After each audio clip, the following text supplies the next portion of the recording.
Shalom, selamat pagi. Ya, di sini kita akan mendengarkan satu kebenaran firman Tuhan. Namun sebelum itu, mari kita berdoa terlebih dahulu. Tuhan Yesus, pada pagi hari ini kami rindu mau mendengarkan kebenaran firman-Mu Tuhan. Tolong berkati hamba yang menyampaikan firman ini Tuhan, begitu juga yang mendengarkan Tuhan. Biarlah apa yang disampaikan dapat menjadi berkat dan dapat menjadi pedoman hidup dalam kehidupan setiap yang mendengar Tuhan. Ini doanya Tuhan Yesus, dan terpujilah nama-Mu. Haleluya, amin. Ya, seringkali kita bertanya, apa yang Tuhan inginkan dari kita? Apa yang Tuhan inginkan dari kita? Apakah Tuhan ingin kita jadi kaya? Ataukah Tuhan hanya menginginkan kita untuk terus rajin beribadah, rajin mengikuti persekutuan, atau yang lain-lainnya? Jawabannya adalah Tuhan tidak hanya menginginkan kita melakukan ritual keagamaan. Tuhan tidak hanya menginginkan kita mengikut persekutuan doa setiap minggunya atau setiap harinya. Mungkin contohnya di STT Jeffrey, kami mahasiswa diwajibkan untuk mengikuti ibadah chapel, ibadah asrama, dan lain-lain. Apakah Tuhan hanya menginginkan itu dari kehidupan kita? Jawabannya adalah tidak.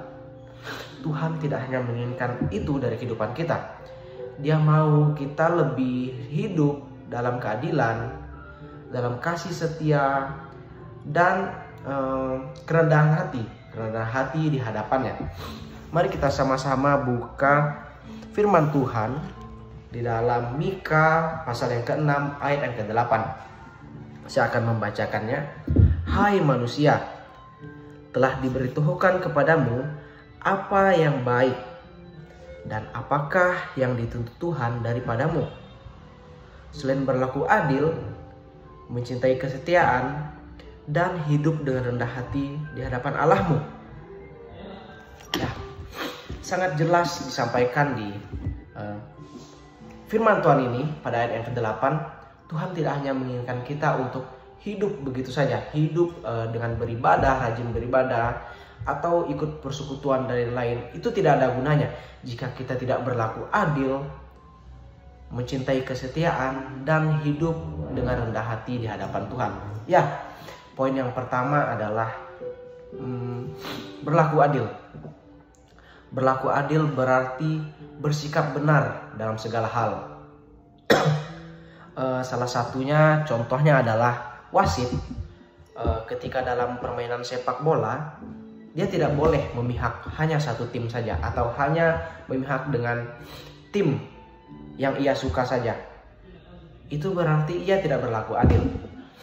Yang benar adalah ia netral. Wasit itu harus netral. Ketika tim A melakukan pelanggaran terhadap tim B, ketika itu harus peluitnya ditiup, dia harus meniupnya. Jangan karena dia suka dengan tim A, ketika tim A melakukan pelanggaran kepada tim B, ia malah membiarkannya. Ya, jadi itu adalah contoh berlaku tidak adil. Berlaku adil berarti bersikap benar dalam segala hal, baik terhadap Tuhan maupun terhadap sesama. Kalau kita tidak berlaku adil terhadap Tuhan, apalagi terhadap sesama. Ya,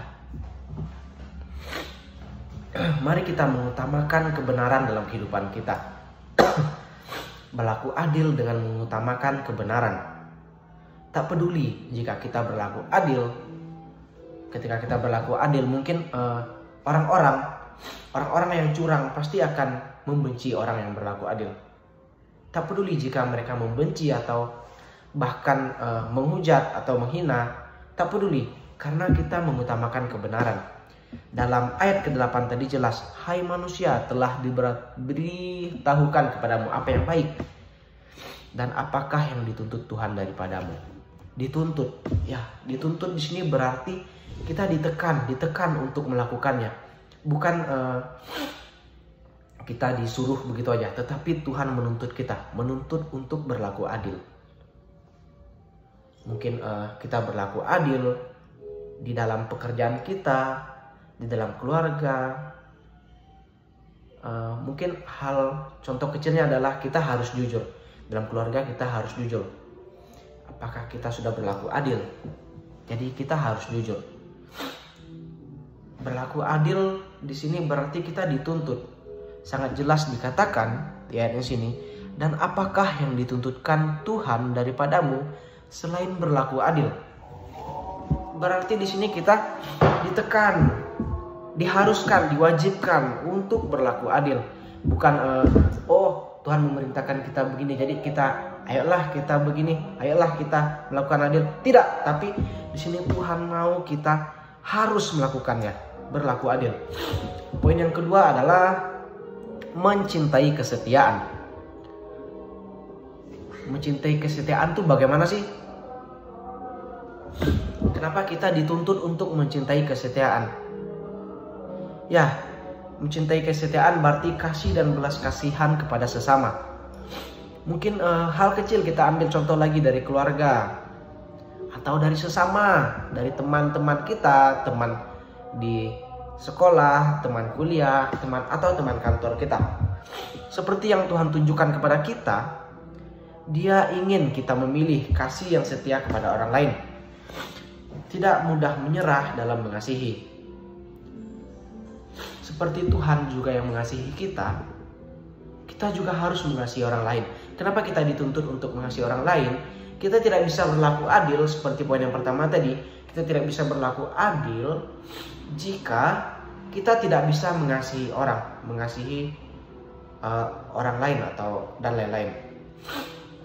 Ya, mencintai kesetiaan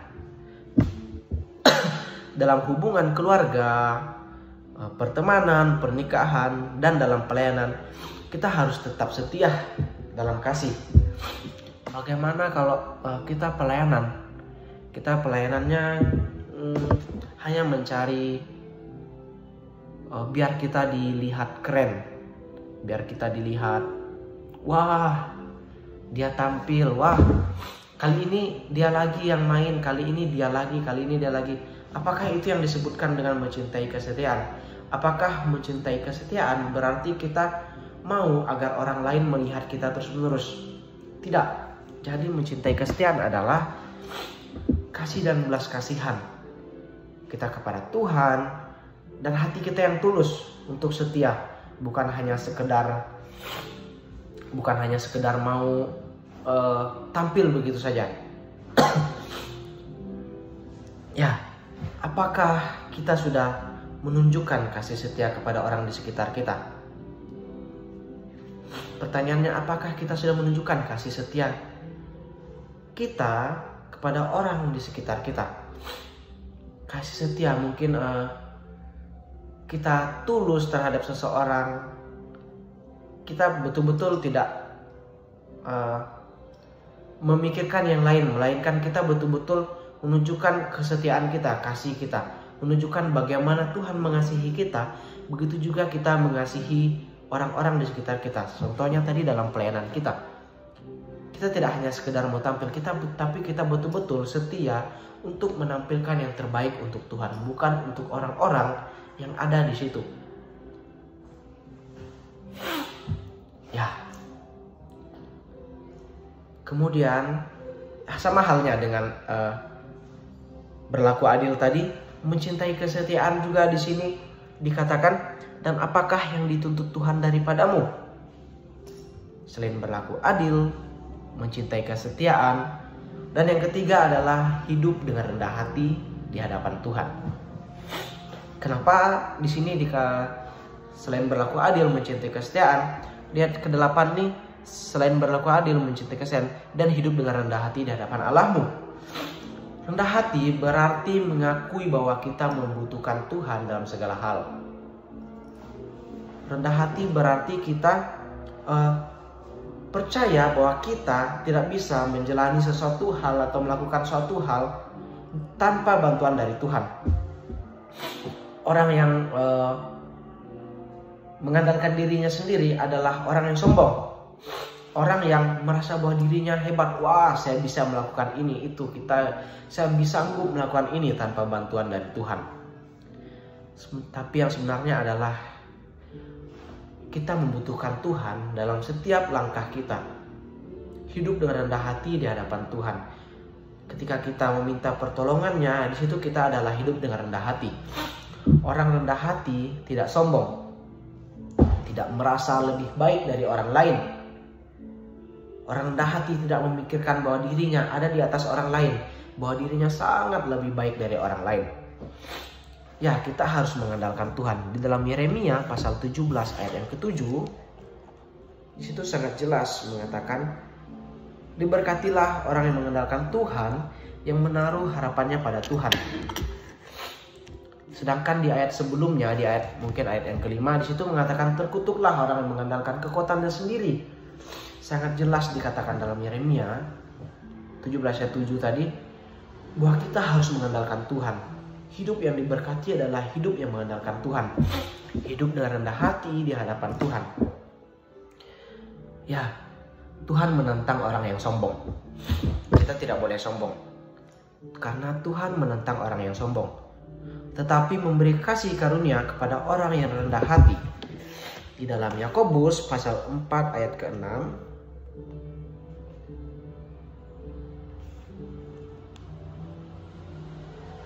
mana Yakobus nih? Yakobus pasal yang keempat